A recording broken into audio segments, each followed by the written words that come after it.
우리 서로 인사하시겠습니다. 샬롬, 샬롬. 가정에서 영상 예배 드리는 분들에게도 하나님의 은혜와 평강이 있기를 원합니다. 오늘은 그리스도인이라 불리다. 여러분, 예수님 부활 사건 그리고 승천하신 이후에 오직 성령이 너희에게 임하시면 너희가 권능을 받고 예루살렘과 유다와 사마리아와 땅끝까지 이르러 내 증인이 되리라, 그런 말씀을 하셨죠. 그 말씀 이후에 그렇게 겁 많던 제자들, 주님을 따르던 이들이 성령 충만해서 어떤 고난 핍박도 두려워하지 않고 복음을 전하게 됩니다. 7 집사 중에 최초의 순교자가 있지요. 예수님 이후로 주님의 복음을 전하다가 순교한 최초의 순교자가 지난번 수요일 저녁에도 상고했던 스데반 집사입니다. 스데반의 순교, 그 순교를 당하니까 예수님을 핍박하던 사람들은 더 살기 등등, 그렇죠? 한 사람이 죽고 나니까 그 다음 핍박에서 예수 믿는 사람들 핍박하는 건 문제도 아닌 거예요. 한 사람의 피를 보니까. 그런데 반대로 크리스찬들은 그 한 사람의 죽음을 인해서 또 굴하거나 두려워하거나 그러지 않아요.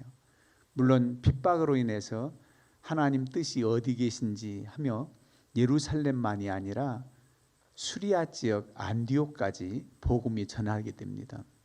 또 성령 충만함을 받고 이렇게 방언 말하는 것을 보고 그 당시에 오순절을 지키러 왔던 디아스포라 유대인들, 그런 이들이 와가지고 각기 자기들 지역 방언 말하는 것을 보고 놀래서 세술에 취했다 이럴 정도로 그들이 또 돌아가서 그리스도의 복음을 전하는 그런 사람들이 되었을 겁니다.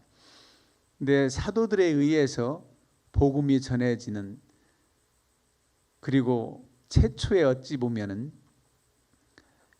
이방 세계로 선교의 불길이 퍼져나가는데 그게 바로 안디옥 지역입니다. 수리아 안디옥. 안디옥이라는 지명이 또 있어요. 피시디아 안디옥 하면은 사도 바울의 전도 여정 가운데 피시디아 쪽 있었지만은 지금 안디옥은 이스라엘 위에 지금으로 말하면 시리아 쪽 수리아 안디옥, 그곳의 지금 얘기입니다. 자, 그곳에 보면 스데반의 일로 일어난 환란으로 말미암아 흩어진 자들이, 뭐 환란을 두려워해서 왜 예루살렘을 떠나 이게 아니라 하나님 뜻으로 알고 또 다 순교를 당해서 다 죽음을 당하도록 우리 주님께서는 그렇게 내버려 두시지 않아요. 또 흩어져서 복음을 전하게 하지요. 그래서 이들이 각 지역 베니게와 구브로와 안디옥까지 이르러 유대인에게 말씀을 전하는데 각 이방 지역에 사는 유대인들에게 복음을 전했지요, 1차적으로. 그런데 이방인들에게는 누가 했느냐? 20절에 그 중에 구브로와 구레네 몇 사람이 안디옥에 이르러 헬라인에게도 말하여 주 예수를 전파했다 그랬습니다. 그렇게 디아스포라 유대인, 흩어져 있는 유대인들과 헬라인들에게도 예수 그리스도를 전파했더니 어떻게 복음이 확산되고 이렇게 전도의 열매가 맺는지 많은 사람들이, 수많은 사람들이 믿고 죽게 돌아오더라 그랬습니다. 수많은 사람들이 믿고 돌아왔다. 그들이 열심을 내니까 주님이 도우셨지요.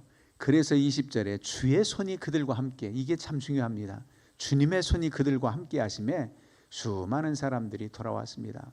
우리는 영혼 구원을 위해서 불쌍히 여기는 마음을 가지고 복음을 전했을 뿐인데 열매를 맺게 하고 그 불신앙의 사람들이 완악한 마음이 녹아지고 주님께로 돌아오는 것은 주님이 하시는 일입니다. 그런 열정을 보시고 또 불쌍히 여기는 마음을 가진 믿음의 사람들, 주의 제자들을 통해서 많은 이들이 구원받게 되는 거지요. 수많은 사람들이 돌아왔다 그랬어요. 예루살렘 교회가 이 사람들의 소문을 들었습니다. 안디옥 지역, 이방 지역에서 심지어 유대인들뿐만 아니라 이방인들까지도 예수님을 믿기로 작정한 사람들이 많다. 이런 소문이 모교회, 즉 예루살렘 교회, 예루살렘 사도들에게까지 전해지지요. 그러니까 어떻게 합니까? 바나바를 보냅니다. 바나바는 참 신실한 사람이에요. 이름 뜻도 위로의 아들이라는, 위로자라는 뜻이지만은 참 신실한 모습 여러분 잘 아시잖아요. 바나바가 대단해요. 바나바는 12제자나 사도 바울처럼 직접 내 사랑하는 이방인으로 이제 세운 그런 인침받은 사도로, 주님께서 세운 사도로, 그렇게 데마색 도상의 사건이 있었잖아요. 그래서 나를 불러서 주님께서 이방인의 사도로 세웠다. 그런 확증이 있었고, 예수님의 12제자들도 바울 사도가 핵심에서 사도라는 권위를 갖는 데엔 처음엔 의심했지만 조금도 의심치 않고 그를 위해서 기도하고 협력했던 것을 봅니다. 그런데 바나바는 말이지요, 주님께서 만난 사건, 주님이 부른 사건, 이거 아니래도 이가 얼마나 훌륭한 믿음의 사람인지 오늘 본문에도 이 바나바를 안디옥에 보낼 때 바나바를 이렇게 표현하고 있습니다. 이 사람은 24절 착한 사람이요 성령과 믿음이 충만한 사람이라. 모든 것이 갖춰져. 착한 사람 하면은 이 사람의 성품, 인격이 참 온전한 모습이고, 사람만 좋은 줄 알았더니 성령과 믿음이 충만해요. 어떤 사람들은 성령 받았다 그러고 믿음이 있다고 하지만은 아직도 여전히 쓴뿌리, 인격적으로나 성품이 자꾸 좀 튀어나오고 잘못된 경우가 많아요. 성령은 받았다는데. 그런데 바나바는 착한 사람이다. 그리고 성령과 믿음이 충만한 사람이다. 이렇게 일컬음받는 바나바를 안디옥으로 보냅니다. 파송합니다. 안디옥에서 많은 이방인들까지도 예수 믿는 사람들이 많아졌으니 그들에게 가서 가르치라. 그래서 바나바를 보내게 되는 거지요. 그런데 이 바나바는 사도라는 이름이 그냥 자연스럽게 붙여질 정도로 훌륭한 사람이라는 것을 우리가 알 수 있습니다. 한번 14장 찾아보실까요? 사도행전 14장에 보면은 표제어에 뭐라고 써 있습니까?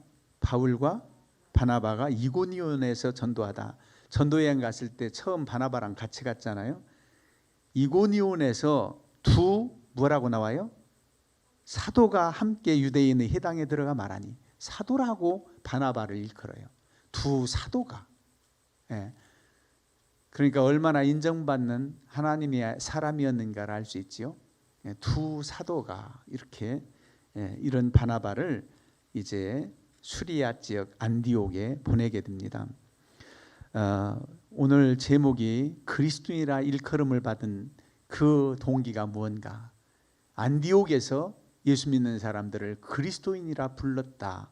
그 제목을 가지고 말씀하는데, 그 배경에는 이렇게 환난 가운데에서도 이방인 지역에 복음을 전했던 그런 열정과, 또 한편으로는 예루살렘 교회가 자신들만이 아니라 주의 복음, 주의 말씀에 전적으로 순종하는 거지요. 예전에 유대인들은 선민의식이 있어서 이방 민족은 여호와 하나님을 섬긴다, 관심 별로 없었어요. 하나님의 해에 들어온다면 할례 받고 뭐 특별한 예는 있습니다만, 이방인들이 여호와 하나님을 섬기고 같이 복을 받자, 이런 열정은 선민의식을 가진 이스라엘에게는 없어요. 그런데 크리스찬들은 예수님의 제자, 예수님의 사랑하는 하나님의 그 온 세상 만민을 사랑하는 사랑을 직접 나타내 보이셔서 예루살렘 교회가 적극적으로 이방인 지역에 예수 믿고 그렇게 돌아온 사람이 많다면 빨리 일꾼을 보내야지. 예루살렘 지역에도 꼭 필요한 인물입니다. 바나바는 어디 있었든지 인정받는 사람은 다 필요해요. 여기서나 저기서나. 그런데 이 사람을 수리아 안디옥으로 보냈다는 거지요. 그래서 이를 보내가지고 이제 안디옥 지역에서 사역을 하게 하는 것입니다. 근데 바나바가 사역을 하다 보니까 사도 바울이 생각나는 거죠. 바울 사도가 회심한 이후에 한 다메섹에서 한 3년여간 있다가 예루살렘의 사도들에게 자신이 회개한 동기와 이런 거 만나러 갔던 적이 있었지요. 그 다음에 오늘 본문에 보니까 지금 사울은 어디에 가 있습니까? 25절 다소. 다소는 여기가 어디 지역이지요? 다소 하면은 사도 바울의 고향입니다. 사도 바울의 고향에 가 있었던 때예요. 그래서 다소에 있는 걸 알고 바나바가 찾으러 가요. 함께 협력을 해야 되겠다. 사도 바울이 여기 안디옥 지역에 와야 되겠다. 그래서 초청했는데 바울 사도도 선뜻 하나님의 뜻인 줄 알고 바나바와 함께 협력을 합니다. 그래서 26절 마지막 절에 1년간 둘이서 교회에 1년간 모여 큰 무리를 가르쳤고 제자들이 안디옥에서 비로소 그리스도인이라 일컬음을 받게 되었더라. 그리스도인이라 일컬음을 받게 되었더라. 얼마나 우리 주님을 잘 믿고 그렇게 하는지 거기서 크리스찬이라는 일컬음을 받았다. 그런데 이들이 어떤 심정으로 그렇게 믿었는가? 그들의 권고 내용이 나오잖아요. 23절에 보면 그가 이르러 하나님의 은혜를 보고 기뻐하여 모든 사람에게 굳건한 마음으로 주와 함께 머물러 있으라 권하니. 굳건한 마음으로 주 안에 있어라. 주님과 함께 있어라. 이런 사람들입니다. 크리스찬들이 굳건한 마음으로 주와 함께 머물러 있어라. 주 안에 있어라. 예? 그러면은 그야말로 누구든지 예수 믿는 사람이라고 일컬음을 받게 돼요. 어찌 보면은 그리스도인이라 하는 게 정말 전적으로 믿는 사람들이구나. 옛날 초창기 우리 신앙 좋은 예수님 믿는 사람들을 예수쟁이 그랬잖아요. 옛날 어른들이 저 예수쟁이 간다. 예수쟁이다. 쟁이라는 건 전문가예요. 그런데 약간 비하하는 뜻이 있죠. 예수쟁이, 땜쟁이, 석수쟁이. 그런데 정말 예수님을 얼마나 잘 믿는지 쟁이 붙은 것은 저들이 비하하건 무하건 영광스러웠던 거예요. 사실은 요즘 우리들더라 누가 저 사람 예수쟁이야 이런 말 않지만 옛날 시골에서 옛날 어른들 참 믿지 않는 사람들이 예수쟁이 지나간다 이랬단 말이에요. 예수쟁이라는 것은 정말 예수님 믿는데 온전한 전문가인 거예요. 그것처럼 이 안디옥에서 크리스찬이라는 그리스도인이라는 일컬음을 받았다. 저는 그리스도인 주와 함께 머물러 있으라 주 안에 있으라 하니까 그리스도인 크리스찬 예수님 믿는 사람들을 만나는데 그걸 거꾸로 말해서 인그리스도 이렇게 생각되더라고요. 인그리스도. 예, 그리스도 안에 있는 사람. 그리스도인 하면 한자 사람인이지만은 여러분 인그리스도 하니까 주와 함께 머물러 있어라. 그리스도 안에 있어라. 그게 바로 참으로 크리스찬인 거지요. 이런 일컬음을 받았다는 겁니다. 그전에는 예수 믿는 사람들을 뭐라고 불렀을까? 보통 갈릴리 사람들, 예수님의 제자들을 좀 무시하는 출신, 예루살렘 도성 사람들이 아니고 그 갈릴리 촌뜨기들 비하해서요. 그리고 또 하나는 나사렛 땅. 여러분 나사렛 땅 하면 나사렛이 어디입니까? 예수님 고향 자란 곳이잖아요. 예수님 태어난 곳은 베들레헴이지만 자란 곳이 나사렛이니까 나사렛 땅 하면서 비하했었어요. 그런데 안디옥 지역에서는 정말 굳건한 마음으로 그리스도 안에 머물러 있으라 주님 안에 있는 사람들을 그리스도인이라 불러진 것은 참으로 귀한 일입니다. 그런데 몰라서 그렇게 무시하듯 갈릴리 사람 나사렛 땅 그랬던 거지요. 예수님께서 제자를 부르셨을 때 빌립 그리고 안드레와 베드로는 베다니 출신이잖아요. 그런데 나다네엘은 빌립이 예수님의 제자 빌립이 정말 예수님을 소개하고 주님께로 이끄는 장면인데 나다네엘이 예수님 제자 중에 바돌로메라는 이름으로 나오잖아요. 뭐라고 말하느냐면 나사렛에서 무슨 선한 것이 나오겠느냐 나겠느냐 나사렛에서 무슨 선한 게 나오겠느냐 아주 무시하는 거지요. 나사렛 출신 예수 그리스도가 구원주라고 그러니까 무시하는 듯 그래요. 그래서 일단 예수님이 이끌려 왔어요. 나다네엘이 이끌려 왔을 때 참으로 거짓이 없고 순전한 사람이라고 칭찬을 해요. 다단엘 딱 보자마자 깜짝 놀랐겠지요. 그러면서 놀래느냐? 내가 빌립이 부르기 전에 무화과 나무 아래 있던 건 내가 보았다. 무화과 나무 아래 있었지 않냐 그랬더니 그 나다넬이 당신은 하나님의 아들이십니다. 깜짝 놀라지요. 그 정도로 놀라지 마라. 주의 사자들이 우리 주님과 함께 오락내리락 하는 장면을 넌 보게 될 것이다. 그런 말씀을 해요. 그래서 나사렛도 무시하는 투로 그렇게 했는데, 여러분 세상 사람들은 잘 몰라요. 영적인 세계를 잘 몰라요. 얼마나 가치가 있고 얼마나 존귀하고 귀한지를 몰라요. 몰라서 그렇지요. 근데 우리가 주님을 알고 그 은혜를 알고 깨달은 우리는 정말 다른 사람들이 부러워할 만한 믿음 생활을 해야 돼요. 소망에 관한 것을 물을 수 있는 궁금증이 우리에게 있어야 돼요. 그냥 신앙생활 아무렇게나 하면 관심이 없어요. 안디옥에서 얼마나 열정적으로 복음을 전하고 많은 수많은 사람들이 돌아오니까 당신들은 정말 크리스찬이다.